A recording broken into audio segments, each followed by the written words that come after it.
So let's look at the specs of the AFEELA. In terms of design, the AFEELA looks a lot like the Lucid Air. Well, not entirely. I believe this might be a new subclass of sedans and would likely be in vogue in the nearest future. But what you see here is just a prototype, which means the production version might be a lot different from what we currently see. The AFEELA has a real smooth body design that kind of reminds you of a shark's skin. That includes the absence of a front grille. Still on the exterior, you can spot the smooth aerodynamic shape that brings your mind to a Honda Civic. Also, you'd notice the absence of a side mirror, rather you'd find a rear-facing camera. Well, when it comes to cameras, Sony really doesn't have much to prove as they already have a track record and a ton of experience in producing professional cameras. In fact, the vehicle is scattered with cameras and sensors all wired to an onboard computer. The AFEELA has about 45 cameras and sensors both inside and out of the vehicle.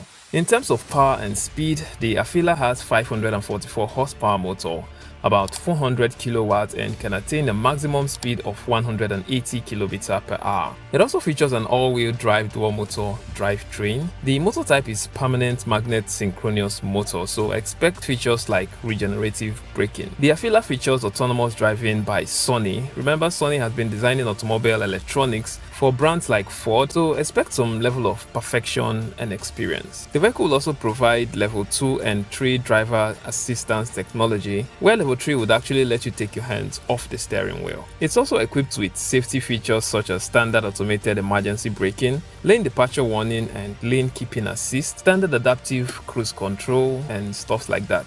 When it comes to interior, the AFEELA features an extended touchscreen display split into 4 different sections. A side mirror, or in this case a side camera display on both ends, a virtual instrument cluster, and a real wide infotainment display that looks kind of like the homepage you see on a Sony PlayStation.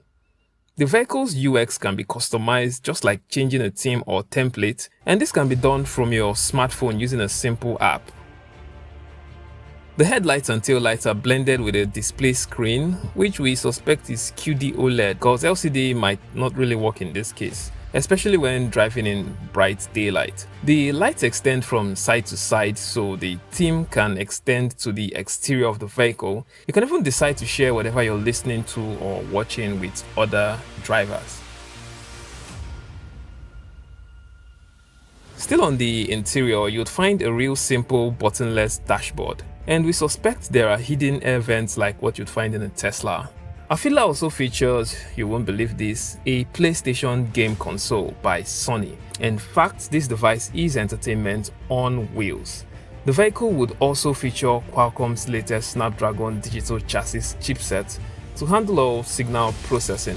In terms of charging and battery power, the AFEELA takes about 30 minutes to charge and discharge at about 1 kilowatt hour per 100 kilometers. In terms of size, the AFEELA measures about 4895 mm in length, 1900 mm in width, and stands at about 1460 mm high, with a 3000 mm wheelbase. Looking at the interior, you would find a U-shaped yoke steering wheel similar to what you'd find in a Tesla Model S Plaid.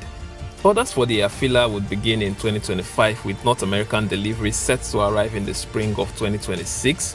As for places like Africa, well, it might take a couple of years as somehow EV manufacturers believe Africa just isn't ready for EVs. In general, expect an exceptional vehicle with the best sound and audio quality, good screen display and UI with some high level of durability. We know this from experiences with Sony's products. Well, as for the mechanical parts, I personally drive a Honda and they're pretty good with driving performance and overall vehicle experience. Not the toughest or the strongest in terms of design, but Honda has done a lot of work in robotics and mechatronics in the past, so blending experiences with mechanical and robotics will definitely yield good results. So, should you buy an AFEELA come 2026? Well, would say hold on for a while, cause despite how good the two manufacturers are, it's their first EV, so wait for an update. But if you love Sony products, you can check out some brilliant Sony soundbars we've added on the description of this video, and that includes enhancements to upgrade your vehicle infotainment system.